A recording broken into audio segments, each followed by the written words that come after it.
नमस्कार साथियों, दक्ष क्लासेस के यूट्यूब चैनल पर आप सभी का स्वागत है।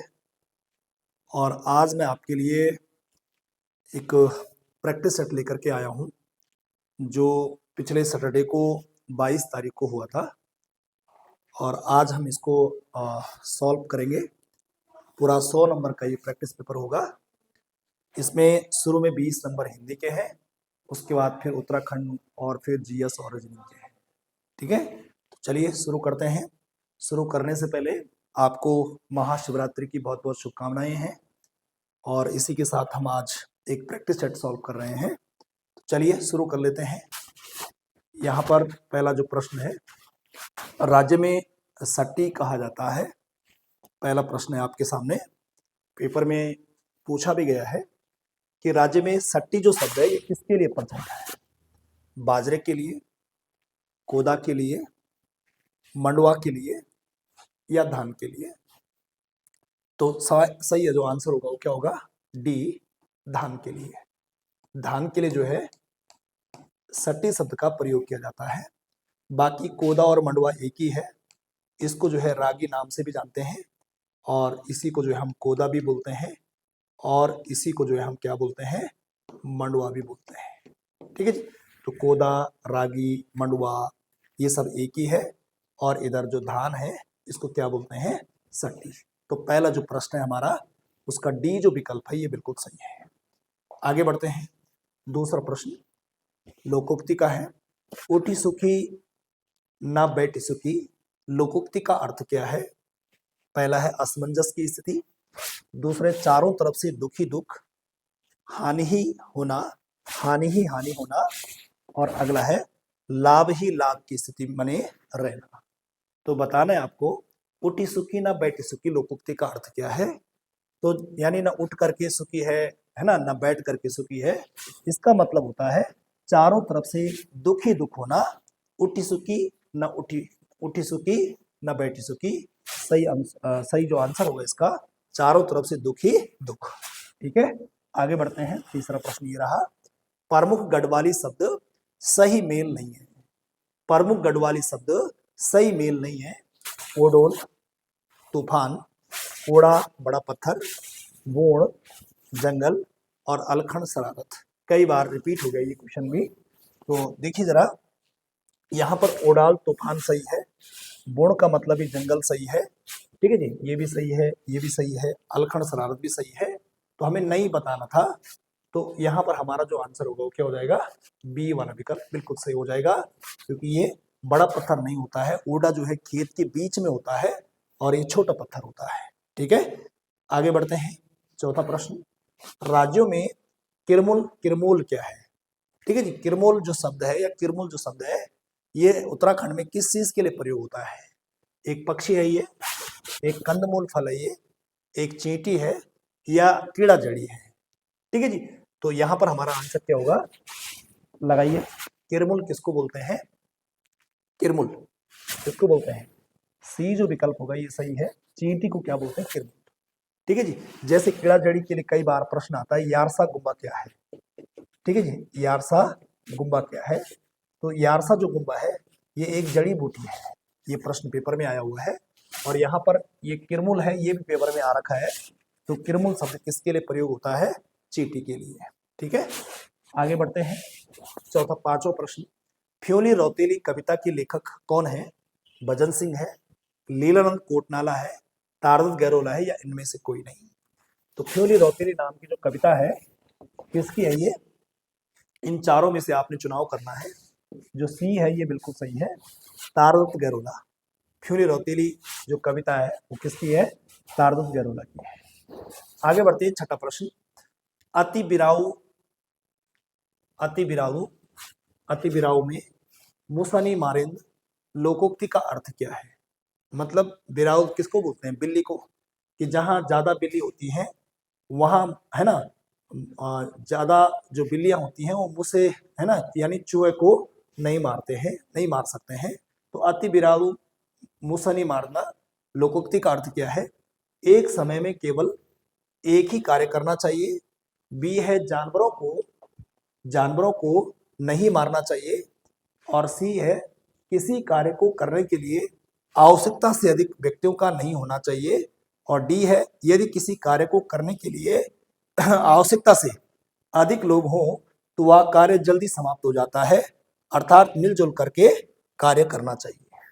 तो देखो, अति विराड़ु में मुसनि मारेंद्र लोकोक्ति का जो अर्थ है, इसका जो सी विकल्प है ये सही है। किसी कार्य को करने के लिए आवश्यकता से अधिक व्यक्तियों का नहीं होना है ना, व्यक्तियों का नहीं होना चाहिए। यानी आवश्यकता से किसी कार्य को करने के लिए जब आवश्यकता से अधिक व्यक्ति होते हैं तो वो काम ठीक से नहीं हो पाता है। इसका मतलब है कि अति विराड़ु मुसनि मर्दा। आगे बढ़ेंगे, आगे चलेंगे। 7वां प्रश्न, म्यार खड़ाई मलयामय के छलन बैठ नामक कुमाऊनी लोकोक्ति का अर्थ क्या है? म्यार खड़ाई माल्यमय के छलन बैठ नामक कुमाऊनी लोकोक्ति का अर्थ क्या है? मजाक उड़ाना, प्रतिशोध लेना, सी है नमक हलाली करना और डी है चोरी करना। तो म्यार खड़ाई माल्यमय के छलन बैठ, ठीक है जी, नामक कुमाऊनी का जो अर्थ है नमक हलाली करना, ठीक है जी। तो मेरे खड़ाई माल्यमय के छलन बैठ नामक लोकोक्ति कुमाऊनी है, ठीक है जी। तो यहाँ पर जो है नमक हलाली करना है, ठीक है। 7वां का जो है सी जो आंसर है ये सही है। आगे बढ़ते हैं। अपुई नेग अपुई पैग लोकोक्ति का अर्थ क्या है? सारा कार्य दूसरों को सौंप देना, सभी कार्य खुद करना, सी है सारा श्रेय खुद को देना, अपने कार्य निकालने के लिए चापलूसी करना। अपुई नेग अपुई पैग लोकोक्ति का अर्थ बताना है। इन चारों में से कौन सा विकल्प उचित लग रहा है आपको? देखिए, चारों विकल्पों में से जो सी वाला विकल्प है ये सही होगा। सारा श्रेय खुद को देना अभिनय अभिपैक लोकोक्ति का सही अर्थ है, ठीक है। यहाँ तक 8 प्रश्न हमारे हो गए हैं और ये आज का 9वां प्रश्न रहा। व्याकरण के नियमों का पालन करते हुए सार्थक शब्दों को वाक्य में यथास्थान रखने के कार्य को कहते हैं, क्या कहते हैं? पहला है पद क्रम, दूसरा है वाक्य विन्यास, तीसरा है पद परिचय और चौथा है पद निर्देश। तो व्याकरण के नियमों का पालन करते हुए सार्थक शब्द को वाक्य में यथास्थान रखने को क्या कहते हैं? पद क्रम कहते हैं। क्योंकि कई पदों के योग से वाक्य का निर्माण होता है और पदों का क्रम जब सही होता है तो हम क्या कहते हैं कि व्याकरण के नियमों का पालन ठीक या सार्थक तरीके से किया जा रहा है, ठीक है। तो यहाँ पर हमारा जो है 9वां का पहला वाला सही आंसर होगा। आगे बढ़ते हैं। 10वां प्रश्न, कौ मछियार कुमाऊनी मुहावरे का अर्थ क्या है? कौ मछियार कुमाऊनी मुहावरे का अर्थ क्या है? आज के इस पेपर में गढ़वाली कुमाऊनी लोकोक्ति मुहावरे थोड़े ज्यादा है, ठीक है। डूब जाना आजकल प्रश्न भी पूछे जा रहे हैं ज्यादा इस टाइप के। कौ मछियार कुमाऊनी मुहावरे का अर्थ क्या है? डूब जाना, तुक्का लग जाना, पछतावा करना और डी है मेहनत करना। तो इसका देखो सही आंसर क्या होगा? कौ मछियार कुमाऊनी मुहावरे का अर्थ क्या है, ठीक है। इसका सही आंसर होगा बी वाला, तुक्का लग जाना। कौ मछियार कुमाऊनी मुहावरे का अर्थ क्या है? तुक्का लग जाना। आगे बढ़ते हैं। 11वां प्रश्न, महाभोज उपन्यास के रचयिता कौन है? महादेवी वर्मा, मनु भंडारी, सुभद्रा कुमारी चौहान और शिवानी। तो महाभोज नाम का जो उपन्यास लिखा है एनसीईआरटी का है, ये मनु भंडारी का है और ये राजनीतिक उपन्यास माना जाता है मनु भंडारी का। तो मनु भंडारी का निम्न में से राजनीतिक उपन्यास कौन सा है? तो हम महाभोज बता सकते हैं, ठीक है। बाकी आपका बंटी बहुत फेमस इनका रहा है, ये भी पेपर में आ चुका है। तो यहाँ पर महाभोज पूछा है, तो महाभोज उपन्यास के लेखक भी कौन है? मनु भंडारी। और 21 प्रकार का इनका एक उपन्यास है, राजनीतिक उपन्यास। आगे बढ़ते हैं। 12वां प्रश्न ये रहा, निम्नलिखित में से किस शब्द में आ प्रत्यय का अर्थ हुआ है, यानी आ प्रत्यय का प्रयोग हुआ है? ये 4 जो शब्द दिए हुए हैं इनमें से किस शब्द में आ प्रत्यय का प्रयोग हुआ है? आ प्रत्यय का प्रयोग इन 4 शब्दों में से किसमें किया गया है? बेलन में है, गायक में है, प्रतिभा में है और शैव में है, ठीक है। तो देखो इसमें से देखो आप, जो डी है ये सही आंसर होगा क्योंकि शिव मूल इस प्रकार से शब्द है और इसमें जब आ प्रत्यय लग जाता है, ठीक है जी, तो ई का जो है ए हो जाता है, तो ये क्या बन जाता है? शैव बन जाता है। तो इस प्रकार से 12वां जो प्रश्न है उसका सही आंसर क्या हो जाएगा? डी हो जाएगा। ठीक है जी। गय धन अक हम पढ़ते हैं, यहां पर अक पढ़ते लगता है, गय धन अक बराबर क्या बनता है, गायक बनता है। ठीक है जी। बेलन में कौन सा प्रत्यय है ना, या तो आप ना निकालने की कोशिश करेंगे या फिर अन निकालने की कोशिश करेंगे। ठीक है, प्रतिभा में कोई जो है कोई भी प्रत्यय नहीं है, तो इन 12 में से हमारा जो सही आंसर होगा वो क्या होगा, डी होगा यहाँ पे। ठीक है जी। आ प्रत्यय पूछा हुआ है तो आ प्रत्यय का जो प्रयोग हो रखा है किस में हो रखा है, शैव में हो रखा है। 13वां देखो, निम्नलिखित में से स्त्रीलिंग शब्द है, पहला है केला, दूसरा अखरोट, तीसरा नींबू और चौथा है नाक। तो इनमें बताना है कि स्त्रीलिंग शब्द कौन सा है। ठीक है जी। तो इनमें देखो आप नाक, डी वाला जो है ये बिल्कुल सही है। ठीक है जी, जैसे बोलते हैं नाक। ठीक है, तो नाक जो शब्द है, नाक ठीक है जी, बह रही है, तो सेंटेंस बनाते हैं तो अगर स्त्रीलिंग में क्रिया अगर प्रयोग हो रही है या स्त्रीलिंग में अगर सेंटेंस बन रही है तो इसका मतलब ये होता है कि ये शब्द कैसा है, स्त्रीलिंग है। ठीक है, नींबू खट्टा है, अखरोट है ना, और उसके अलावा केला, ये जो शब्द है ये सब जो है पुल्लिंग है, और नाक हमारे पास क्या है, स्त्रीलिंग शब्द है। आगे बढ़ते हैं, 14वां प्रश्न ये रहा। 14वां प्रश्न, किस संधि में आ या आ के बाद किस संधि में आ या आ के बाद यदि ए या ए आए तो दोनों जगह ए और ओ, ठीक है, किस संधि में आ या आ के बाद यदि ए आए तो दोनों की जगह ए और ओ, या ओ आए तो दोनों की जगह ओ हो जाता है। ठीक है जी। किस संधि में जो है, देखो कुल मिलाकर के बात यह है, यहां पर जो है ये बोला गया है कि अगर कोई आ या आ नाम का कोई वर्ण आता है, ठीक है जी, आ या आ के बाद अगर क्या आता है, अगर ए आता है या ए आता है तो दोनों की जगह जो है, दोनों की जगह ये दोनों की जगह जो है क्या हो जाएगा,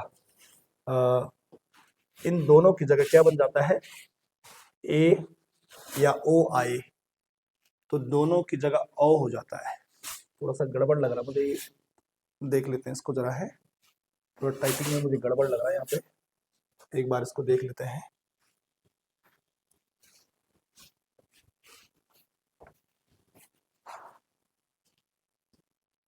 इसमें जो है, इसमें क्या होना था, इसमें जो ये लंबा हो रखा है, इसमें ये पढ़ने में थोड़ा ठीक नहीं आ रहा था, शॉर्ट में मैंने कर दिया यहाँ पे कि आ या आ के बाद, क्या बोला, आ या आ के बाद यदि ए या ए आए, यदि आ के बाद यदि ए या ए आए तो इन दोनों की जगह क्या हो जाएगा, ए नहीं होना था, ए होना था इसमें, ये ए हो जाना इसने।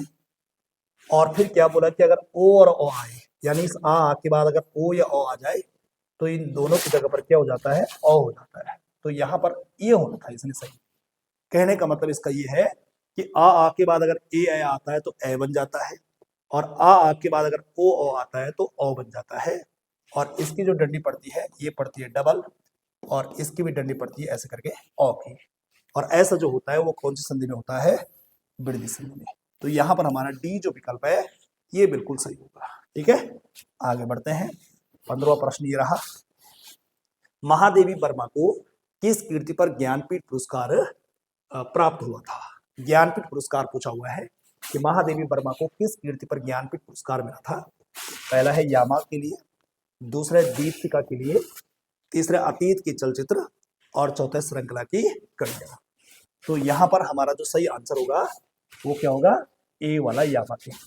यामा के लिए महादेवी वर्मा को जो है 1982 में जो है ज्ञानपीठ पुरस्कार से नवाजा गया था, और ज्ञानपीठ पुरस्कार हिंदी साहित्य में या हिंदी साहित्य के क्षेत्र में या साहित्य के क्षेत्र में दिया जाने वाला जो है सबसे बड़ा पुरस्कार है। ठीक है जी, तो ज्ञानपीठ पुरस्कार साहित्य के क्षेत्र में दिया जाने वाला सबसे बड़ा पुरस्कार है, इसीलिए ज्ञानपीठ पुरस्कार को साहित्य का नोबेल कहते हैं। और यामा के लिए जो है 1982 में ये किसको दिया गया, महादेवी वर्मा को। और इससे पहले हम सुमित्रा नंदन पंत को लेकर के भी बात करते हैं कि चिदम्बरा के लिए उन्हें कौन सा पुरस्कार मिला था, सबसे पहले ज्ञानपीठ पुरस्कार। ठीक है, आगे बढ़ते हैं। 16वां, निम्नलिखित में से मिश्र वाक्य है राम ने शिव का धनुर्धर बनाया, और बी है जो लड़के अच्छे होते हैं वे मेहनती होते हैं, और अगला है उसने न केवल गरीब को लूटा बल्कि उसकी हत्या भी की थी और उसने अपने को अयोग्य घोषित कर दिया। तो यहाँ पर सही जो आंसर होगा वो बी वाला होगा, बी वाला सही आंसर है। जो लड़के अच्छे होते हैं वे मेहनती होते हैं। ठीक है, तो जो लड़के अच्छे होते हैं वे मेहनती होते हैं, ये किस प्रकार का वाक्य है? मिश्र वाक्य। आगे बढ़ते हैं। 17वां प्रश्न है, जनसंचार विषय में निम्नलिखित में से कौन सा कथन असत्य है? कौन सा कथन असत्य है? देखिए 4 विकल्प आपके सामने हैं, कौन सा आपको सही लग रहा है इनमें से? देखिए चारों विकल्पों में से पहला है यह बड़े स्तर पर स्रोत पाठकों को लक्षित करता है, सही बात है। इसके द्वारा संप्रेषित सूचना निजी होती है। अगला है यह किसी सामाजिक समूह की मानसिकता को प्रभावित कर सकता है, और अगला है लक्ष्य स्रोत पाठक दर्शक एक ही समय में विविध सांस्कृतिक परिवेश का हो सकता है, ये भी सही है। हमें क्या बता रहा है कौन सा कथन असत्य है? तो ये भी सही है, ये भी सही है, सामाजिक समूह की मानसिकता को ही प्रभावित कर सकता है, और ये भी सही है कि बड़े स्तर पर स्रोत पाठकों को लक्षित करता है। और बी वाला जो विकल्प है यहाँ पे, ये इनमें से जो है असत्य है। असत्य इसलिए है, देखो इसके द्वारा संप्रेषित सूचना निजी होती है। तो भाई सूचना जो है संप्रेषित जो होती है वो निजी नहीं होती है।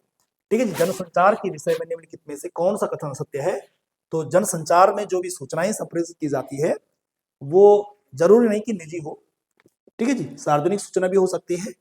तो एक प्रकार से बी वाला जो है यहाँ पर कह सकते हैं कि ये कौन सा कथन असत्य है? तो ये बी वाला कथन जो है असत्य है। ठीक है, आगे बढ़ते हैं। 18वां है, उजड़न बक्तक किड़माल पंख नामक कुमाऊनी लोकोक्ति का अर्थ क्या है? ए है विनाश काले विपरीत बुद्धि, बी है सही समय का इंतजार कर ही कोई कार्य शुरू करना चाहिए, और सी विकल्प है अधैर्य और उतावलापन करना सही नहीं होता है, और डी है असंभव बात का हो जाना। असंभव बात का हो जाना। इन चारों विकल्पों में से आपको बताना है कि उजड़न बक्तक किड़माल खाल नामक कुमाऊनी लोकोक्ति का जो है सही अर्थ बताना है। ठीक है जी, तो इसका जो सही आंसर होगा क्या होगा? इन चारों में से क्या होगा इसका सही आंसर? ए वाला विकल्प विनाश काले विपरीत बुद्धि इसका सही आंसर होगा। ठीक है, आगे बढ़ते हैं। 19वां प्रश्न, निम्नलिखित में से तत्सम शब्द नहीं है। कौन सा तत्सम शब्द नहीं है? तत्सम शब्द नहीं है मतलब कहने का मतलब है कि 3 इसमें जो है तत्सम शब्द होंगे और एक इसमें तत्सम नहीं है। तो देखो जो अटारी शब्द है पहला वाला अटारी शब्द, ये यहाँ पर जो है तत्सम नहीं है, क्योंकि इसका जो है अगर होता अट्टालिका, अगर अट्टालिका होता तो अट्टालिका हो गया तत्सम, और यहाँ बोला कि तत्सम नहीं है तो अट्टालिका का तद्भव क्या हो गया? अटारी हो गया। कूप का कुआं, गोपाल का ग्वाल, ये आप जानते हैं। तो यहाँ पर हमारा जो आंसर होगा तत्सम नहीं है, अट्टारी नहीं है, क्योंकि क्या है अटारी का तत्सम अट्टालिका, अट्टारी एक तद्भव शब्द है। और 20वां प्रश्न ये रहा, उज्जैक ल्याहाली बाड़ली बाड़ प्राली बाइले उज्जैई खे लोकोक्ति का अर्थ बताना था। ये अर्थ क्या है इसका? 20वां प्रश्न है, उज्जैक लाली बाड़ली बाड़ प्राली, ये एक कुमाऊनी लोकोक्ति है, इसका अर्थ क्या है? थोड़ा टाइपिंग में थोड़ा आगे पीछे हो रखा है, ये इधर का उधर हो रखा है इसमें, इसलिए थोड़ा सा पढ़ने में अजीब लग रहा है। ये देखिए फिर से देखिए 20वां प्रश्न। ठीक है जी, उज्जैक लियाली बाड़ली बाड़ प्राली बैलो उज्जैई खे लोकोक्ति का अर्थ बताना। यहाँ पे पहला है विनाश काले विपरीत बुद्धि, दूसरा रक्षक ही भक्षक हो जाना, और सी है अधैर्य और उतावलापन करना, और डी है असंभव बात का हो जाना। तो लगाइए इनमें से कौन सा सही आंसर आपको लग रहा है?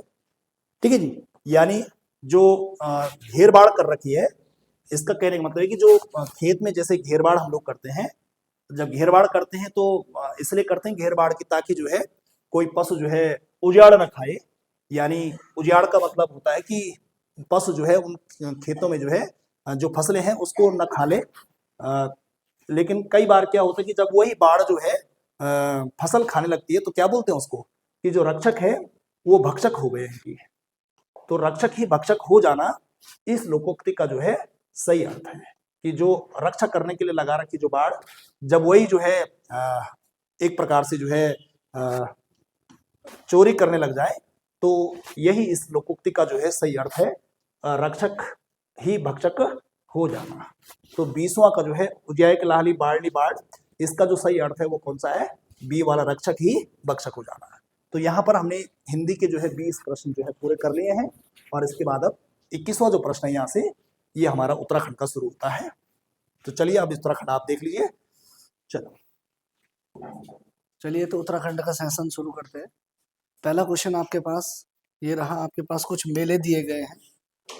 एक तरफ आपका मेला दिया गया है और दूसरी तरफ आपका जो है ये मेलों का स्थान दिया गया है। तो पहला मेला जो आपका दनगल मेला है, आप सभी को जानकारी है कि दनगल मेला जो है वो आपका लगता है पौड़ी में, ठीक है। तिमुड़िया मेला, इसके बाद तिमुड़िया मेला जो है वो आपके जोशीमठ में आयोजित किया जाता है, ठीक है।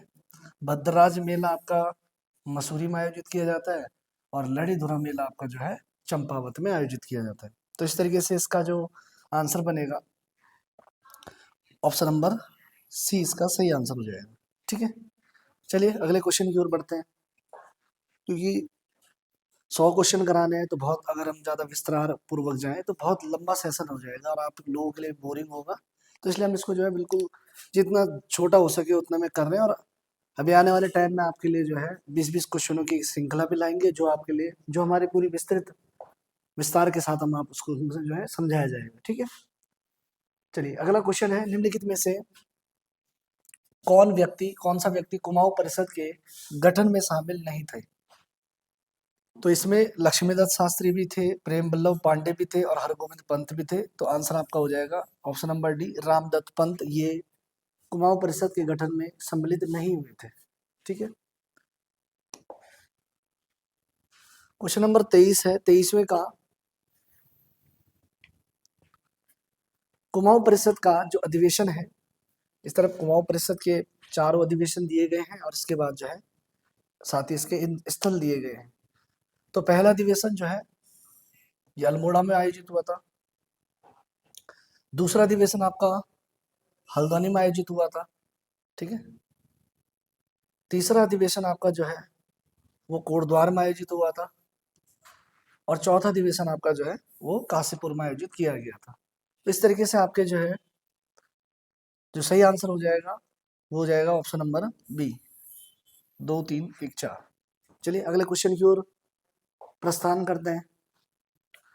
अगला क्वेश्चन है आपका, यहाँ पर आपके पास कुछ ताल दिए गए हैं और इनके साथ जो है उन तालों का स्थान दिया गया है। तो खुरपा ताल ये आपके जो है नैनीताल में स्थित है, ठीक है। चौराबाड़ी ताल आपके रुद्रप्रयाग में स्थित है। डोडी ताल आपके उत्तरकाशी में है और काक भुसुंडी ये आपके चमोली में है, ठीक है। तो इस तरीके से आपका जो आंसर हो जाएगा फर्स्ट का सेकंड 2, 1, 4, 3, तो 2, 1, 4, 3 ये आपका आंसर आ रहा है ऑप्शन नंबर सी में, ठीक है। चलिए अगला क्वेश्चन की ओर आगे प्रस्थान करते हैं। उत्तराखंड में दूधातोली क्षेत्र के विषय में निम्नलिखित कथनों में से गलत कथन का चयन करना है। निम्नलिखित में से सत्य कथन का चयन करना है, मतलब, ठीक है। उत्तराखंड राज्य की ग्रीष्मकालीन राजधानी गैरसैंण इसी क्षेत्र में है। जी बिल्कुल, गैरसैंण इसमें है। ब्रिटिश काल में चांदपुर परगना क्षेत्र, यानी कि ये भी बिल्कुल सही हो जाएगा। जो ब्रिटिश काल में था ये क्षेत्र जो है चांदपुर परगने में आता था। और तीसरा वीरचंद्र सिंह गढ़वाली की समाधि इसी क्षेत्र में है। तो ये तीनों कथन आपके सही जा रहे हैं। यह सदैव हिमाच्छादित रहता है, तो भाई सदैव तो नहीं रहता होगा, तो इसलिए चौथा वाला जो ऑप्शन है वो आपका गलत हो जाएगा। तो पहला, दूसरा और तीसरा कथन आपका बिल्कुल सत्य हो जाएगा। तो इसलिए आंसर आपका जो है फर्स्ट, सेकंड एंड थर्ड हो जाएगा, ठीक है। चलिए अगला क्वेश्चन की ओर प्रवाह करते हैं। उत्तराखंड राज्य के पहले एग्रो प्रोसेसिंग क्लस्टर की स्थापना कहाँ की जा रही है? एग्रो प्रोसेसिंग क्लस्टर की स्थापना जो उत्तराखंड का पहला ये एग्रो प्रोसेसिंग क्लस्टर होगा, और ऐसे क्लस्टरों की स्थापना की जाएगी। ये आर्थिक सर्वेक्षण 2023-24 में भी आपको बताया गया था, है ना। और वहीं से जो है क्लस्टरों की स्थापना के लिए बात हुई थी। तो इसमें उत्तराखंड के नौथा गांव में जो है सबसे पहला एग्रो क्लस्टर स्थापना की जा रही है। ठीक है, चलिए अगला क्वेश्चन नंबर 27वां। ये दोनों आपके उत्तराखंड एग्रीकल्चर से हो जाएंगे क्वेश्चन, दोनों के दोनों। उत्तराखंड में केंद्रीय शीतोष्ण बागवानी संस्थान, केंद्रीय शीतोष्ण बागवानी संस्थान, इसका सही आंसर हो जाएगा आपका ऑप्शन नंबर सी, मुक्तेश्वर में। ठीक है, चलिए अगला क्वेश्चन आगे बढ़ते हैं। एक तरफ आपको जो है जिला दिया गया है और एक तरफ जो है उसके सिंचित क्षेत्र प्रतिशत दिए गए हैं। ये आपका जिला हो जाएगा और इधर आपका जो है सिंचित क्षेत्र प्रतिशत हो जाएगा। सिंचाई मतलब किस जिले में जो है कितने प्रतिशत की जो है सिंचाई आपको देखने को मिलती है। तो सर्वाधिक सिंचाई आपके हरिद्वार में उधम सिंह नगर में 99.49%। तो बी का फर्स्ट हो जाएगा, और बी का फर्स्ट सिर्फ और सिर्फ जो है ऑप्शन नंबर बी में ही है, यानी कि आपका आंसर हरिद्वार का 96% हो जाएगा, उधम सिंह नगर 99.49% हो जाएगा, और नैनीताल जिले का 60.07% हो जाएगा, और चमोली जो कि सिंचाई के मामले में बहुत ही कम। ठीक है, तो इसका हो जाएगा 5.16%। अगला क्वेश्चन, आजाद पंचायत की स्थापना, देखो बहुत ही बेसिक क्वेश्चन है और कई बार कई पेपरों में आ चुका है। तो ये जो है आजाद पंचायत की स्थापना है ना, रवाई का जन आंदोलन से हुई थी। रवाई जिसे तिलाड़ी कांड के नाम से भी जाना जाता है, 30 मई 1930। 30 मई 1930 सभी को मालूम ही है कहानी आपको इसकी। किस बादशाह औरंगजेब ने किसे 2000 जात और 1000 सवार की मनसबदारी प्रदान की थी? तो ये उत्तराखंड में प्रदान की थी मेदिनी शाह को। सही आंसर हो जाएगा आपका मेदिनी शाह। ठीक है, आप वीडियो को पॉज करके अपने क्वेश्चनों को आप लगा सकते हैं। वीडियो को पॉज कर लीजिए, अपने क्वेश्चन लगाइए, फिर मेरा आंसर आप सुन सकते हैं। चलिए अगला जो है, अगला क्वेश्चन है, दूधातोली पर्वत श्रेणी निम्नलिखित में से किस क्षेत्र को पृथक करती है? तो ये आपके जो है पिंडर और पश्चिमी रामगंगा नदी को जो है पृथक करती है। ठीक है, दूधातोली पर्वत श्रृंखला पिंडर और पश्चिमी रामगंगा के मध्य आपकी स्थिति इसकी हो जाएगी। उत्तराखंड में प्रथम स्टार्टअप नीति ये लागू की गई थी 2018 में। ठीक है, 500 नए स्टार्टअप स्टार्ट करने के उद्देश्य से जो है इस स्टार्टअप नीति को लाया गया था। सॉरी। अगला क्वेश्चन जो है आपका वो है, यहाँ पे आपको बांध दिए गए हैं और इधर आपको जो है किस नदी पे ये बांध की स्थिति है वो दी गई है। तो कोटेश्वर बांध ये आपके सभी को मालूम है, भागीरथी नदी पे है। कुल्हाल बांध ये आपके आसन नदी पर है। तपोवन विष्णुगंगा बांध ये आपके अलकनंदा नदी पे है। और विष्णु प्रयाग जो परियोजना है ये धौली गंगा पे है, पश्चिमी धौली गंगा। तो इस तरीके से इसका आंसर हो जाएगा फर्स्ट का थर्ड, सेकंड का फर्स्ट। तो इस तरीके से ये हो जाएगा आपका तपोवन विष्णु घाट, थर्ड का सेकंड अलकनंदा, थर्ड का तपोवन विष्णु घाट।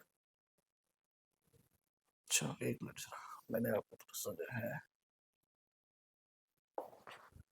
जो इसका है कोटेश्वर का भागीरथी है, कुल्हाल का आसन है।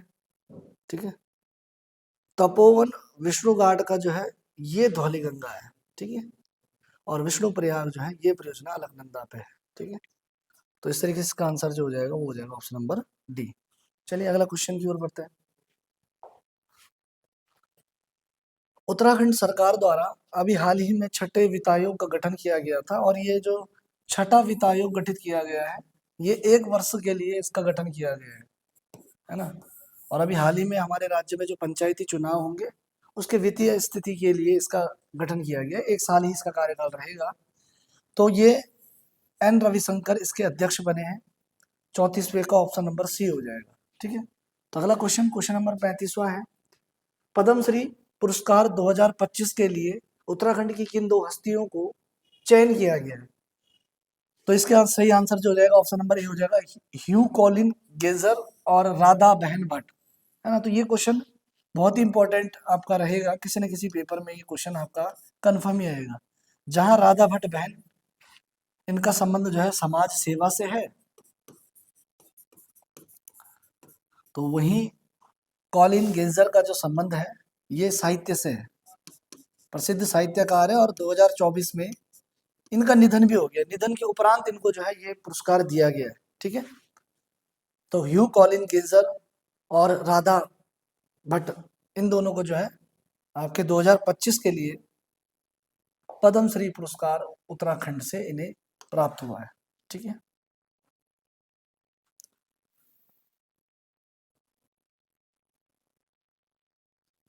इतिहास में इतिहास में किस इतिहास में किस परमार शासक को गर्भभंजन के रूप में जाना जाता है?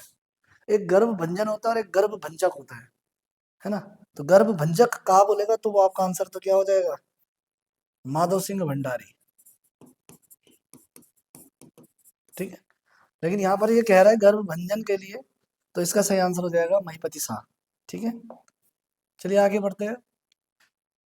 निम्न में से आपके पास कुछ वन्यजीव विहार दिए गए हैं और उनका स्थापना वर्ष दिया गया है। तो केदारनाथ वन्यजीव विहार इसमें असत्य हो जाएगा, क्योंकि ये 1979 में स्थापित ना होकर के 1972 में इसकी स्थापना की गई थी, 1972 में स्थापित किया गया था। क्वेश्चन नंबर 38वां, 1904 में यहाँ पर जो है नैनीताल को लेकर के क्वेश्चन कथनों का चयन बताना है, वही कौन सा कथन असत्य है। 1904 में नैनीताल गजेटियर में उत्तराखंड को हिल स्टेट नाम दिया गया था, जी बिल्कुल सही है। नैनीताल नगर पालिका का गठन 1850 में किया गया, जी ये भी बिल्कुल सही है। और यहाँ पर नैना देवी जो मंदिर है, माता सती के पैर गिरे थे, तो पैर तो नहीं गिरे थे भैया, क्या गिरे थे, नैन गिरे थे, इसलिए नैन गिरे थे, नैन गिरे थे, आंख गिरी थी, है ना, इसलिए इसका नाम जो है नैना देवी पड़ा है। तो इसलिए इसका आंसर 1, 2 सही हो जाएगा। तो सही आंसर आपका क्या हो जाएगा, केवल 1 और 2, यह सही हो जाएगा, ठीक, केवल 1 और 2 ये सही। चलिए अगला क्वेश्चन, क्वेश्चन नंबर 39वां है, राजकोषीय अधिकार एवं बजट प्रबंधन अधिनियम कब पारित किया गया? तो ये पारित किया गया था 2005 में, ठीक है। बहुत महत्वपूर्ण प्रश्न ये रहेगा, आगामी जब जब बजट पारित होंगे तो हर बार ये पूछने का चांस रहेगा। कथन ए आपके पास, नैनीताल में पहला भूस्खलन 1867 में हुआ था और इसका कारण आर है हिल साइड सेफ्टी कमेटी का गठन इस घटना की जांच के लिए किया गया था, है ना। तो ए और आर दोनों सही हैं भाई। हिल साइड सेफ्टी कमेटी का गठन तभी तो किया गया जब नैनीताल में भूस्खलन आया। जब नैनीताल में भूस्खलन आया, उस भूस्खलन के ही जांच के लिए कि भाई भूस्खलन के कारणों की जांच के लिए जो है इस कमेटी का गठन किया गया। तो इसका आंसर जो है ए और आर दोनों सही होंगे, और आर ए की सही व्याख्या भी करता है, ठीक है। चलिए आगे बढ़ते, अगला क्वेश्चन, उत्तराखंड में सीमांत अभियांत्रिकी संस्थान उत्तराखंड के किस जनपद में स्थित है? तो यह आपके जो है ऑप्शन नंबर सी, पिथौरागढ़ जनपद में स्थित हो जाएगा। चलिए आगे बढ़ते हैं। बाड़ाहाट शक्ति अभिलेखों में निम्न में से किससे संबंधित है? तो यहाँ पर जो है ये गुहा से संबंधित है, इसका भी जानकारी इसमें मिलती है। पहाड़ में चौमू देवता की पूजा क्यों की जाती है? तो यहाँ पर जो है ये दुधारू जो जानवर होता है हमारे, उनकी रक्षा के लिए ये आपकी पूजा की जाती है। तो इसका आंसर जो है ऑप्शन नंबर बी सही हो जाएगा, ठीक है। किन 2 राज्यों में जो है तामाढौन का युद्ध हुआ था? तामाढौन का युद्ध हुआ था, तो ये कुमाऊं और गढ़वाल के मध्य जो है ये युद्ध हमें देखने को मिलता है। क्वेश्चन नंबर 45वां, रियल एस्टेट में किस डिप्टी कमिश्नर के कमांडेंट ठाकुर जोत सिंह नेगी बंदोबस्त अधिकारी के रूप में नियुक्त हुए थे? तो ये पी विंडम के टाइम की, परसी विंडम के टाइम की कहानी है। अगला क्वेश्चन, क्वेश्चन नंबर 46वां। उत्तराखंड में अभी हाल ही में 12 जनवरी 2025 को पहला अंतर्राष्ट्रीय प्रवासी उत्तराखंडी सम्मेलन, मतलब उत्तराखंड के वे सभी लोग जो दूसरे बाहर देशों में प्रवास कर चुके हैं, उनको लेकर के उत्तराखंड में उनका एक सम्मेलन का आयोजन किया जा रहा है, और ये पहला प्रवासी सम्मेलन है। इस सम्मेलन को जो है आयोजन इसका किया जा रहा है देहरादून में। तो ये क्वेश्चन को भी मैं इंपॉर्टेंट की श्रेणी में रखूंगा। वैसे तो सभी इंपॉर्टेंट है, ठीक है।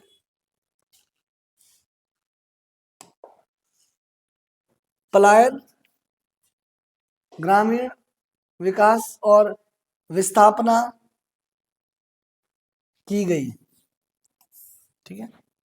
तो इसका जो सही आंसर हो जाएगा वो जाएगा अगस्त 2017 में।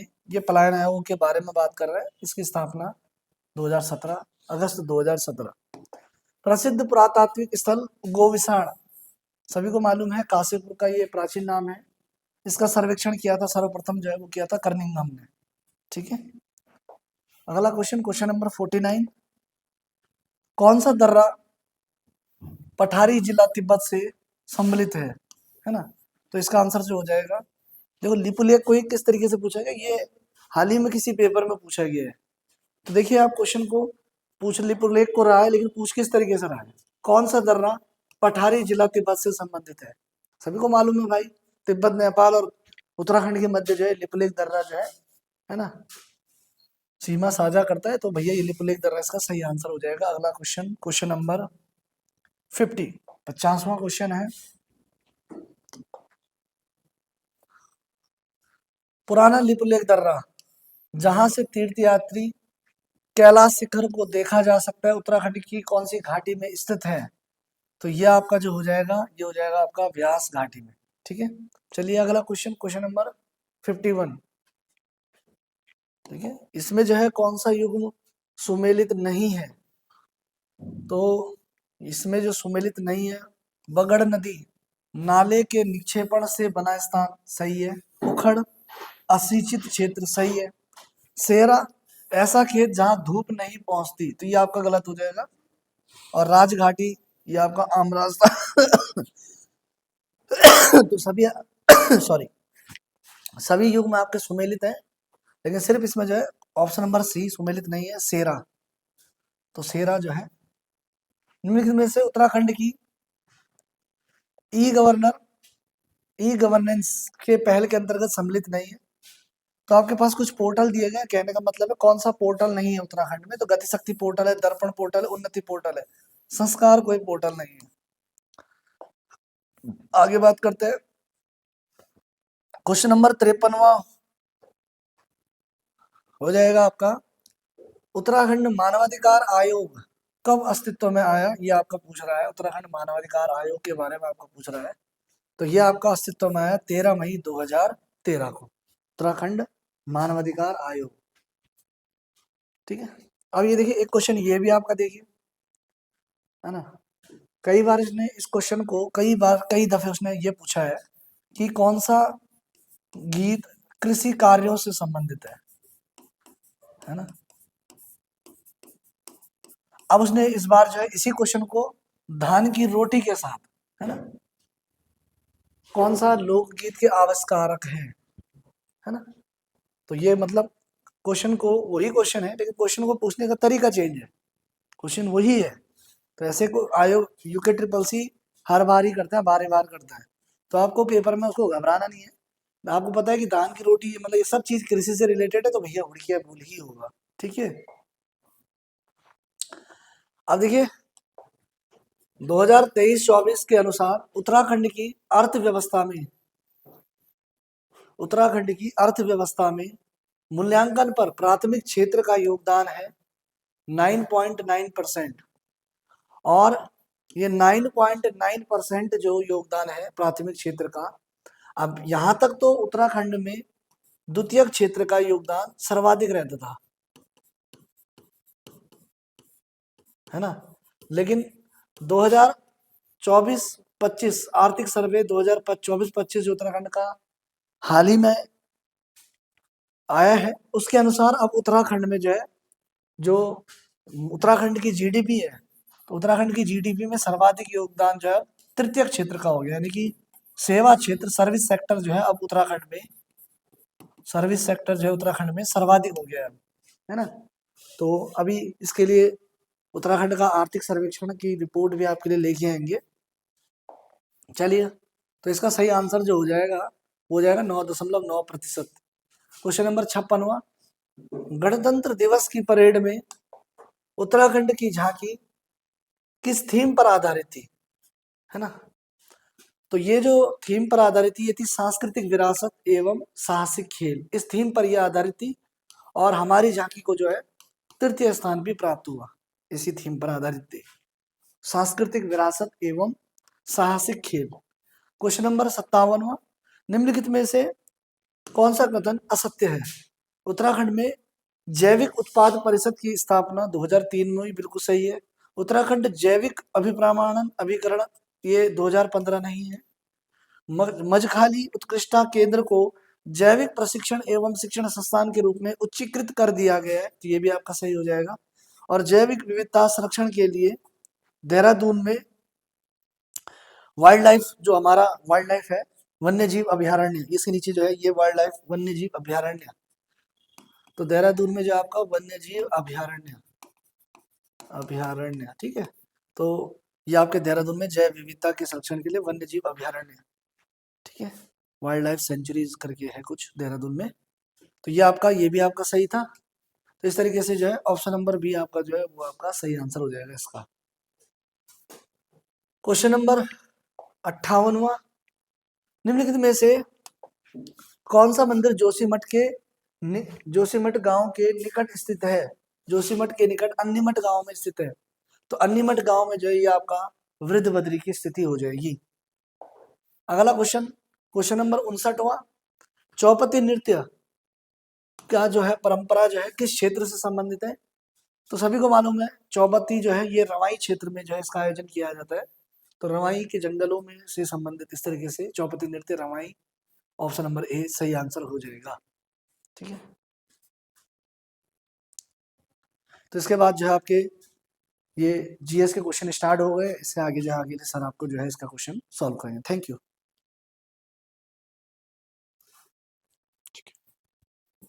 हेलो दोस्तों, स्वागत है आपके दक्ष क्लास के यूट्यूब चैनल पर। जो विगत सैटरडे को हमारा पेपर हुआ था उसके जीएस वाले हिस्से को देखते हैं कि कौन कौन से क्वेश्चन थे और उसके क्या क्या आंसर होने वाले। तो पहला क्वेश्चन है, राष्ट्रीय बेंचमार्क जाति आयोग के अध्यक्ष के संस्थापक की शक्ति किसमें निहित है।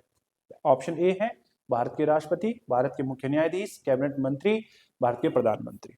अगर इसका आप सारांश देखोगे तो एक आर्टिकल मिलेगा आपके पास, आर्टिकल 338। तो आर्टिकल 338 कहता है कि भारत में जितने भी आयोग होंगे, तो राष्ट्रीय जनजाति आयोग, राष्ट्रीय आयोग या पिछड़ा वर्ग आयोग, उन सब की व्याख्या आर्टिकल 368 में मिलती है और इसमें स्पष्ट लिखा गया है कि इनकी जो आपके पास समिति होगी इसका गठन राष्ट्रपति के द्वारा किया जाएगा। तो जब भी आपको आरक्षण संबंधी कोई भी मामला देखना हो तो उसके लिए आप किस आर्टिकल को टटोल सकते हैं, आर्टिकल 338 को। तो आंसर क्या हो जाएगा जी, ए वाला, राष्ट्रपति। अगला, विपगत के सिद्धांत का आधार कंपनी द्वारा बनाया गया पहला राज्य था। अब ये आप जानते हैं कि ये विपगत का सिद्धांत आपके पास था, तो ये विपगत का सिद्धांत देने वाला व्यक्ति कौन है आपके पास से। तो आपके पास अगर आप कॉर्नवालिस के समय पीरियड को देखेंगे आपके पास है, तो वहां आपको समझ में आएगा कि विपगत का सिद्धांत दिया गया था और इसको सबसे पहले आपके पास सतारा पर क्या किया गया था जी, अप्लाई करवाया गया था। किस पर अप्लाई करवाया गया था सबसे पहले कंपनी के द्वारा, सतारा। सतारा कहाँ पड़ता है, महाराष्ट्र वाले हिस्से में देखने को मिलेगा। तो सबसे पहले इसी पर विपगत के सिद्धांत को लागू किया गया था। अगला क्वेश्चन है, किस रियासत के खिलाफ अभियान को ऑपरेशन पोलो कूट नाम दिया गया था। और बड़ा फेमस क्वेश्चन है ये। आप जानते हैं कि जब भारत का एकीकरण किया जा रहा था तो 3 रियासतें थी हमारे पास, एक जूनागढ़ हुआ करती थी, एक आपके पास कश्मीर रियासत हुआ करती, एक हैदराबाद हुआ करती थी। तो जो कश्मीर रियासत थी उसने विलयकरण के द्वारा भारत में वो सम्मिलित हो गया था, और जो जूनागढ़ थी उसमें जनमत संग्रह करवाया गया, और जो हैदराबाद थी उस पर क्या कहा गया था, ऑपरेशन पोलो चलाया गया था, और उसके द्वारा हैदराबाद को भारत का हिस्सा बनाया गया। तो आंसर क्या होने वाला है जी, सी वाला, हैदराबाद रियासत। अगला क्वेश्चन है, निम्नलिखित में से कौन सा कृत्रिम बंदरगाह है? कृत्रिम बंदरगाह का मीनिंग्स क्या हुआ, वैसा बंदरगाह जो बनाया गया हो प्रकृति के द्वारा, जो निर्मित नहीं था। और आप ये भी ध्यान रखेंगे, अगर हम पश्चिमी घाट और पूर्वी घाट के बंदरगाहों को देखेंगे तो पश्चिमी घाट के बंदरगाह सामान्य तौर पर प्राकृतिक बंदरगाह है, और अगर हम पूर्वी घाट पर देखेंगे तो उनमें से केवल एक बंदरगाह जो आपके पास विशाखापत्तनम वाला वो प्राकृतिक देखने को मिलता है, बाकी सारे क्या है आपके पास से, वो आपके पास से क्या है जी, कृत्रिम बंदरगाह है। तो आंसर हो जाएगा इसका डी, चेन्नई वाला बंदरगाह। अगला क्वेश्चन, माइक्रोसॉफ्ट वर्ड में टेक्स्ट कॉपी करने की कुंजी क्या है? और ये क्वेश्चन बहुत बार रिपीट हो चुका है, आपको ठीक तरीके से 2-3 बातें इसमें ध्यान रखनी है। पहली कि अगर आपको कॉपी करना है तो आपके पास कॉपी का मतलब होता है सी से शुरू होता है, तो कंट्रोल प्लस सी क्या हो जाएगा, कॉपी हो जाएगा।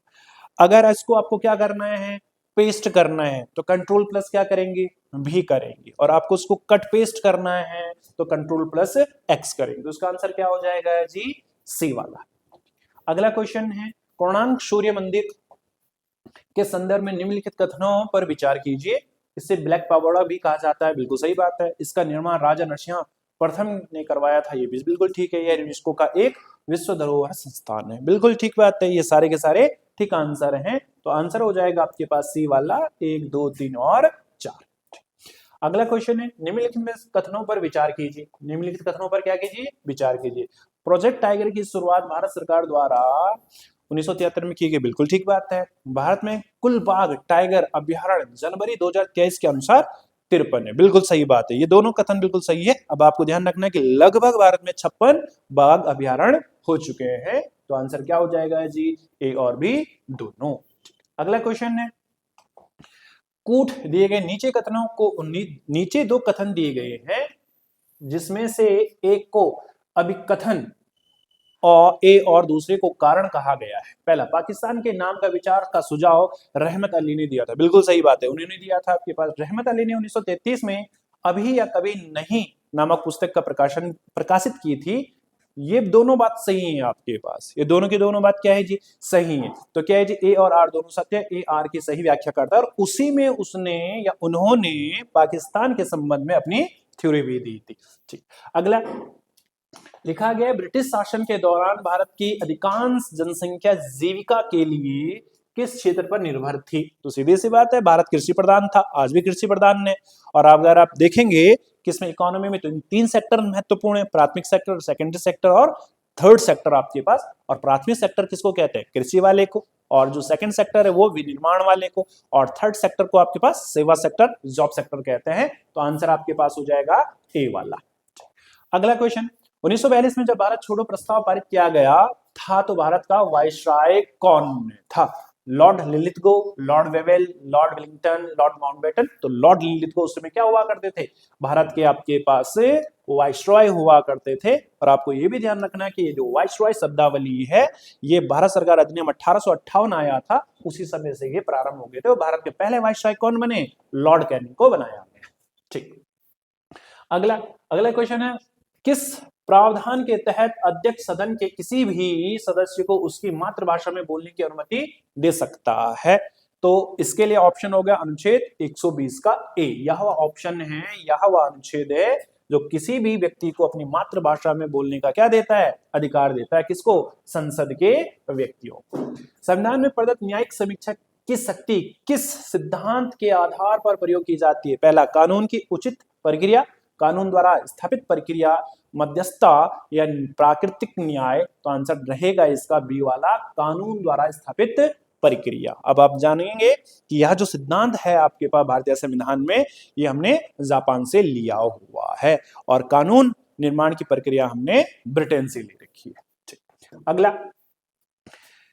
लिखा गया है कि निम्नलिखित में से कौन सा कथन भारतीय संविधान में वर्णित आपातकालीन प्रावधान के संदर्भ में सही है। संविधान 4 प्रकार के आपातकाल का वर्णन करता है, ये तो बिल्कुल गलत बात है। ठीक। दूसरा, भारतीय संविधान में आपातकाल प्रावधान का वर्णन अनुच्छेद 340 356 है, ये भी गलत है। भारत में वित्तीय आपात कभी नहीं लगा, बिल्कुल ये बात बिल्कुल सही है। संघीय स्तर पर संवैधानिक मशीनरी की विफलता के कारण अनुच्छेद 356 के आपात नहीं, बिल्कुल नहीं। तो आंसर क्या हो जाएगा जी आपके पास, सी वाला, ये आपातकाल नहीं लगाया आज तक भारत में, जिसका उल्लेख आर्टिकल 360 में मिलता है। ठीक। अगला क्वेश्चन क्या है, निम्नलिखित में से कौन सा यंत्र महासागर की गहराई मापने का कार्य करता है। एक है गैल्वेनोमीटर, एक दूसरा है एमीटर, तीसरा है बैरोमीटर, चौथा है फेदोमीटर आपके पास है। तो फेदोमीटर समुद्र की गहराई मापने के लिए इस्तेमाल किया जाता है। ठीक। अगला, इंदिरा गांधी साहनीवाद बनाम भारत संघ में सर्वोच्च न्यायालय का निर्णय किस से संबंधित था। बड़ा फेमस वाद है जो आरक्षण से संबंधित था, ओबीसी के आरक्षण से संबंधित था। इंदिरा साहनीवाद 1992-93 का वाद है जो बड़ा फेमस है, जिसे आरक्षण के संबंध में मील का पत्थर भी कहा जाता है। तो इसका सीधा संबंध किसमें हुआ करता था आपके पास, ओबीसी आरक्षण को लेकर के, जिसमें निर्णय दिया गया कि कोई भी आरक्षण हो 50% से अधिक नहीं दिया जाना चाहिए। और साथ में इसी समय क्रीमी लेयर का सिद्धांत भी दिया गया था। कौन सा सिद्धांत दिया गया था जी, क्रीमी लेयर। क्रीमी लेयर का मतलब होता है कि एक निश्चित इनकम से ऊपर कमाने वाले व्यक्ति को किसी भी प्रकार का आरक्षण नहीं दिया जाना चाहिए। अगला है, निम्न में से भारत सरकार की कौन सी नीति गरीबी रेखा के नीचे बीपीएल परिवार को रसोई गैस उपलब्ध कराने से संबंधित बड़ी फेमस रही है। आप लोगों में से बहुत सारे लोगों ने इसका इस्तेमाल भी किया होगा। आंसर क्या है, उज्ज्वला योजना। आपको ध्यान रखना, उज्ज्वला योजना श्रमिक दिवस के दिन 1 मई 2016 को क्या की गई थी, लागू की गई थी। ठीक। अगला क्या क्वेश्चन पूछ रहा है आपके पास, निम्नलिखित में से कौन भारतीय कांग्रेस के नरम दल का नेता नहीं था। तो ध्यान रखना, नरम दल पूछ रहा है, वो गरम दल नहीं। गोपाल कृष्ण गोखले नरम दल के थे, एमजे रनाडे नरम दल के थे, सुनील बनर्जी नरम दल के थे, अरविंद घोष गरम दल के थे आपके पास है। लाल बाल पाल आप ध्यान रखेंगे, गरम दल वाले व्यक्तियों में से हुआ करते थे। ठीक। अगला क्वेश्चन है आपके पास, क्या पूछ रहा है जी कि IPv6 में आईपी एड्रेस बिट्स का होता है, कितने बिट्स का होता है आपके पास से। तो जो आईपी एड्रेस आपके पास है, इसके बिट्स के बारे में वो पूछ रहा है। तो आंसर क्या होने वाला है जी इसका, जल्दी से कमेंट्स करके भी आप बता सकते हैं कि इसका आईपी एड्रेस कितना होगा। तो आईपी एड्रेस के संबंध में आप ध्यान रखेंगे कि इसका आईपी एड्रेस होने वाला है जी कितना, 128। कितना होने वाला है जी, 128 होने वाला है। ठीक। अगला, प्रेस की स्वतंत्रता भारत के संविधान के किस अनुच्छेद के तहत निहित है। आर्टिकल है 19, आर्टिकल 20, आर्टिकल 21, आर्टिकल 22। तो सही आंसर है आर्टिकल 19। आर्टिकल 19 में प्रेस की स्वतंत्रता के साथ और भी खूब सारी स्वतंत्रताएं दी गई है, जैसे जीवन यापन करने की स्वतंत्रता है, शुद्ध भोजन प्राप्त करने की स्वतंत्रता है, घूमने की स्वतंत्रता है, और भी बहुत सारी चीजें। आंसर क्या हो जाएगा जी, ए वाला। ठीक। अगला, सती प्रथा को किसके द्वारा समाप्त किया गया था। तो इस बारे में ये तो क्वेश्चन बहुत पॉपुलर है, कई बार पूछ भी गया, लॉर्ड कैनिंग के द्वारा, लॉर्ड वेबल के द्वारा, लॉर्ड कर्जन के द्वारा, लॉर्ड विलियम बेंटिंग। तो आंसर क्या होगा, लॉर्ड विलियम बेंटिंग। सती प्रथा का समाप्त राजा राम मोहन राय के साथ मिलकर के किया गया था आपके पास से। और लॉर्ड विलियम बेंटिंग भारत के पहले भी क्या बने, गवर्नर जनरल हुए। अगला,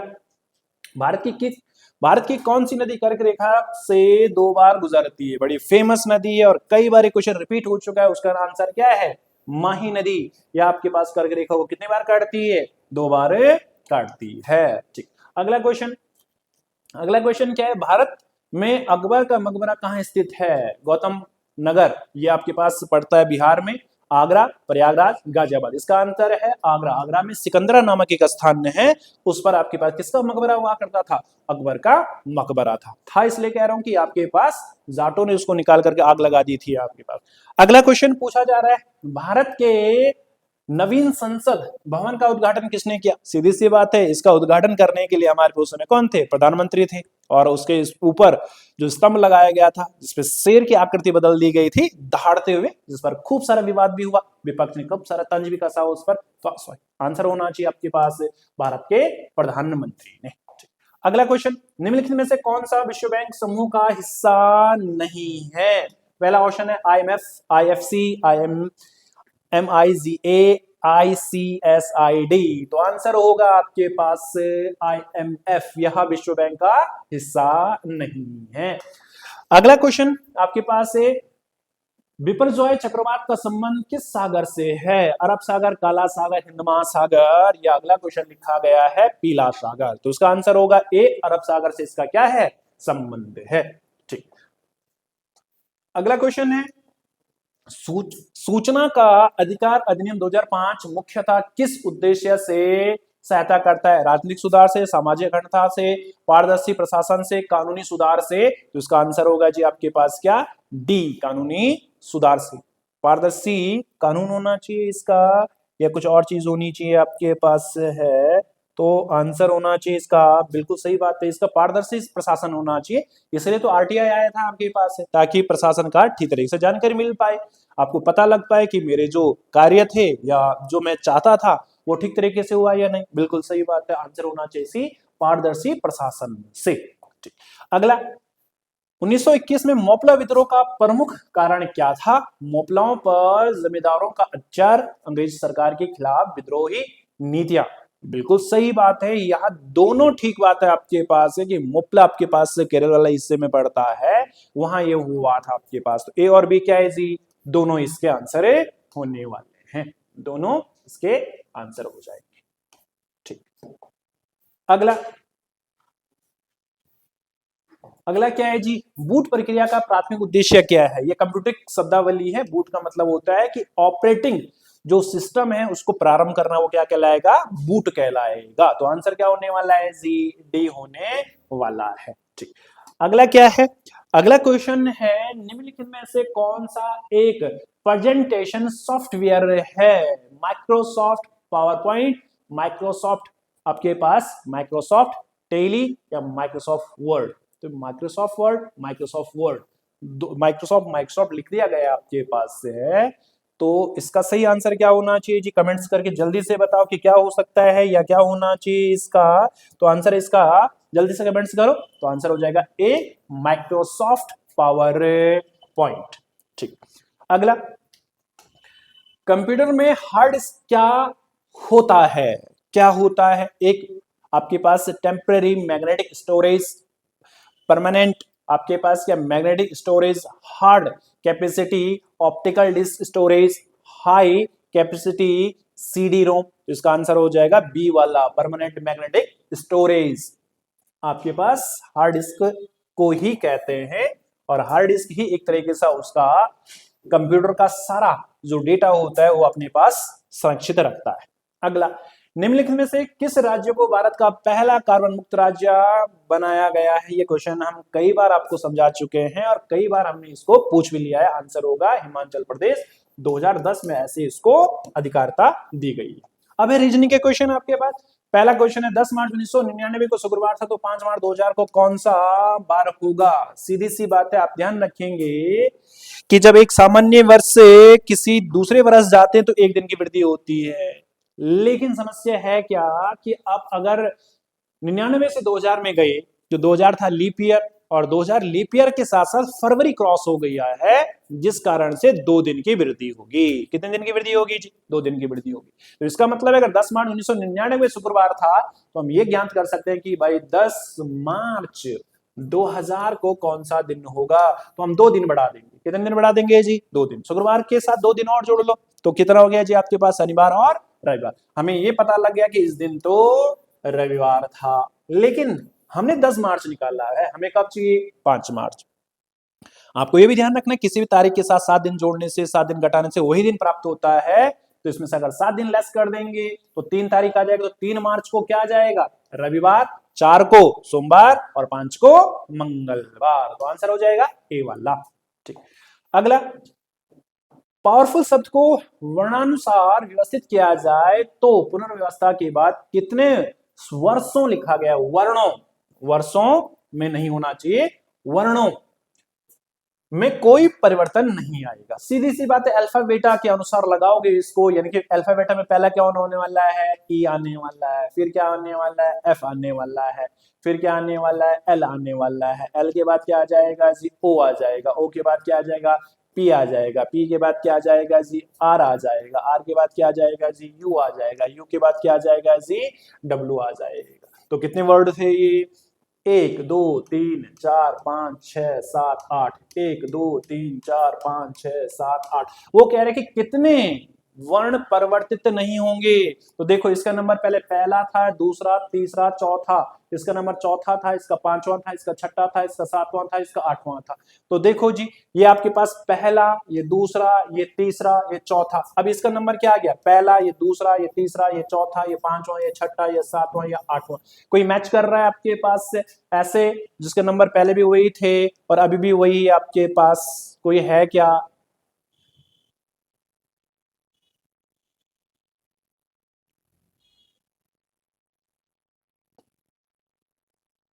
आर का रोल नंबर कितना, 5, पी का रोल नंबर 1 था यहाँ, ओ का 2 था यहाँ, डब्ल्यू का 3 था यहाँ, ई का 4 था यहाँ, आर का 5 था यहाँ, एफ का 6 था यहाँ, यू का 7 था यहाँ, एल का 8 है।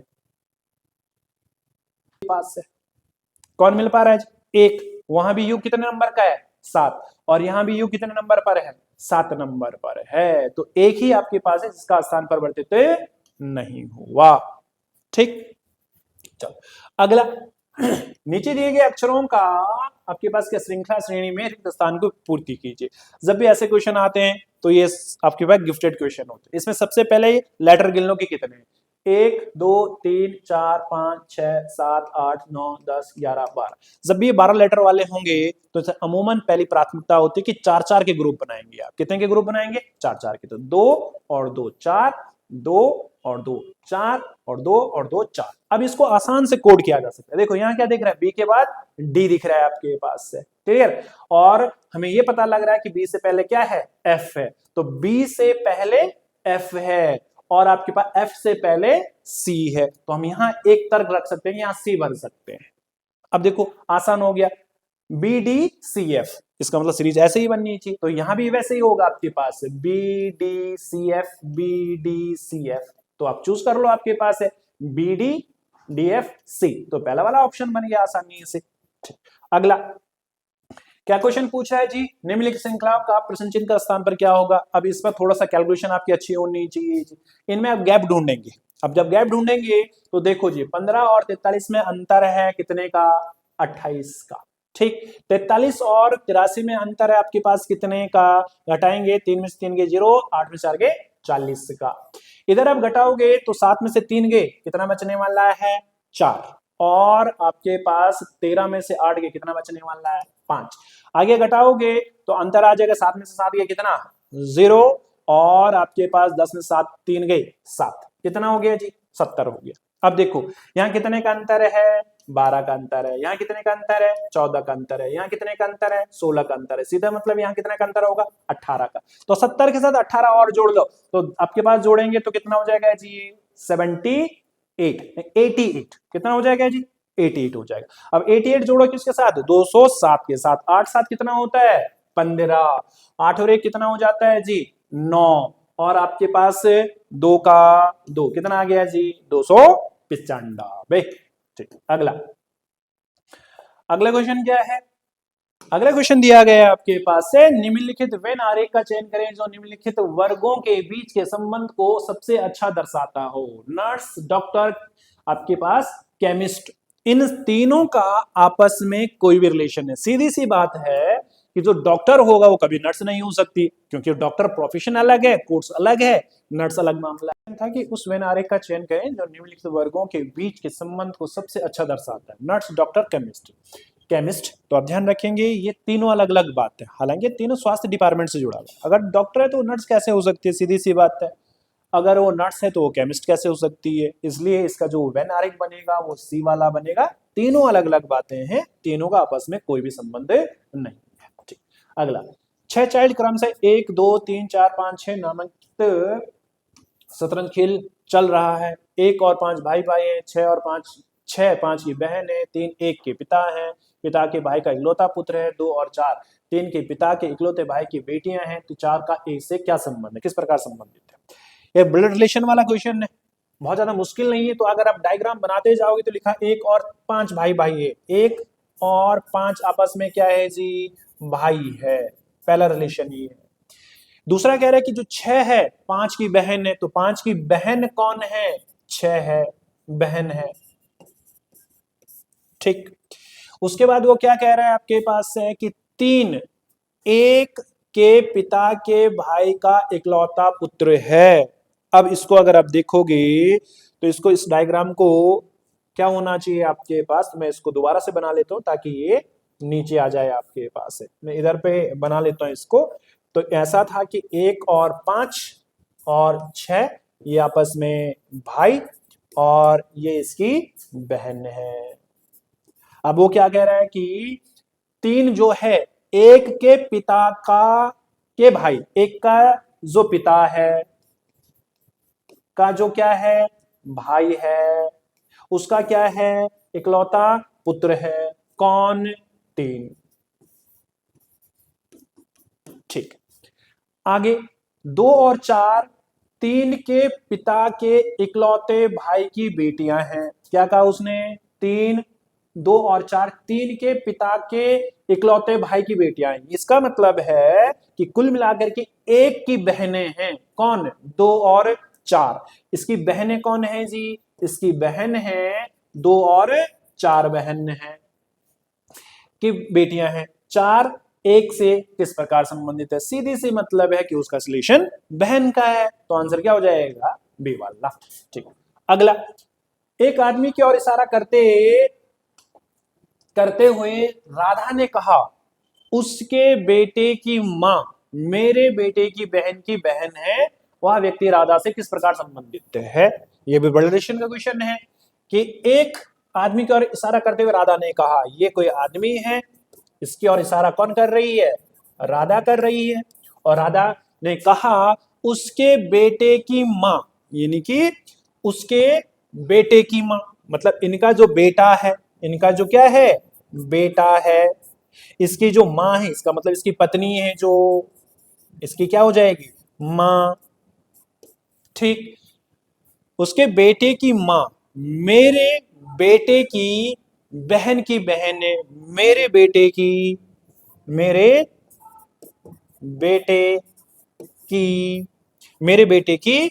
बहन की बहन है, यानी कि मेरे बेटे की जो बहन है उसकी वो क्या है, बहन है। अब वो ये कहना चाह रहा है कि उस व्यक्ति का राधा से किस प्रकार संबंधित है। अगर आप ठीक तरीके से समझ पाओगे तो ये क्या है जी, ये इसके जो माता पिता है, इसके माता पिता आपके पास जो राधा है, राधा की जो क्या है आपके पास बेटी है, उसकी जो क्या है वो बहनें हैं। इसका मतलब है कि ये राधा से कैसे संबंधित है जी आपके पास, मतलब राधा का इससे क्या संबंध है, ससुर और दामाद वाला, या दामाद और बहू वाला। तो आंसर क्या होना चाहिए जी आपके पास इसमें, दामाद का, किसका जी, दामाद का। अगला, शनिवार को गणतंत्र दिवस का अवकाश था, अगले माह 14वें दिन शिवरात्रि का अवकाश था, तो 14 तारीख को कौन सा दिन था, तो 14 तारीख को कौन सा दिन था। ये कह रहा है कि शनिवार को गणतंत्र दिवस था, ठीक, शनिवार को गणतंत्र दिवस था, किस 26 जनवरी की बात कर रहा है वो, 26 जनवरी था। अगले माह 14वें दिन, यानी कि अगले माह का मतलब है फरवरी कह रहा हूं फिर से आपके पास है, फरवरी के 14वें दिन, अगले माह के 14वें दिन शिवरात्रि का अवकाश था, तो 14 तारीख को कौन सा दिन है, तो मतलब वो पूछना चाह रहे कि क्या है। अब सीधी सी बात, अगर सीधा कैलकुलेशन रखेंगे, शनिवार था किस दिन, 26 को, 26 के साथ अगर आप 7 दिन और जोड़ेंगे तो 26 के साथ 7 जोड़ने पर कितना आ जाता है, 33, कितना आता है, 33, 26 और 7 कितना होता है, 33, 31 को वहां चला जाता है, यानी कि 1 और 2 को भी क्या रहा होगा, शनिवार रहा होगा, 7 और जोड़ लो, 9 को भी क्या रहा होगा, रविवार शनिवार रहा होगा, 9 के साथ 7 और जोड़ लो, 9 और 7 कितना हो जाएगा जी 16, 16 को भी क्या रहा होगा, शनिवार रहा होगा। हमें 14 पता करना है तो 2 दिन पीछे चले जाओ, आंसर क्या हो जाएगा, बृहस्पतिवार।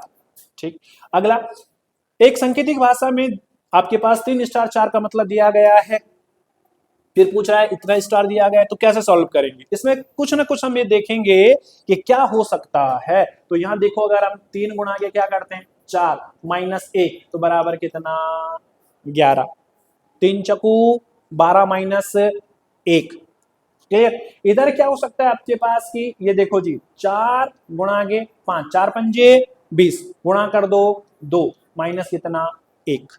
यहाँ क्या कर सकते हैं जी 5 गुणा के 6 गुणा के 3 माइनस 1 बराबर कितना 89, 6 पंजे 30 या 90 माइनस 1। सेम सिचुएशन 6 गुणा के 7 गुणा के 4 माइनस 1 करोगे तो कितना आ जाएगा 167 आ जाएगा। ठीक, अगला, निम्नलिखित कथनों में से कौन सा दिए गए कथनों से तार्किक रूप से निगमित होता है। सभी किताबें पेंसिल है, कुछ पेंसिल कलम है, सभी कलम रबड़ है, तो निष्कर्ष कैसे निकालेंगे। सभी किताबें पेंसिल है तो सबसे अंदर आएगी किताब, सबसे भीतर क्या आ जाएगी जी किताब, सबसे भीतर क्या आ जाएगी जी किताब, सबसे भीतर ये है बुक, सभी किताबें पेंसिल, इसके बाहर क्या आ जाएगी जी पेंसिल। ठीक, सभी कलम रबड़ है और सभी कलम क्या कह रहा है रबड़ है, और कुछ पेंसिल कलम है, तो आपके पास पेंसिल हो गया, कलम हो गया, सभी कलम रबड़ है, सभी कलम क्या है जी रबड़ है, तो सभी कलम, तो कलम हो जाएगा भीतर और उसके बाद आ जाएगा रबड़। और वो कह रहा है कि कुछ आपके पास पेंसिल कलम है, कुछ पेंसिल क्या है कलम है, इसका मतलब है देखिए आपकी क्या है इसमें कि इसको कैसे सॉल्व किया जाएगा आपके पास है। तो इसको सॉल्व करने का तरीका क्या है, बहुत आसान तरीका है आपके पास है। इसको देखेंगे तो ये हो सकता है 3 गुणा के 4 गुणा के 1 माइनस 1 बराबर 11।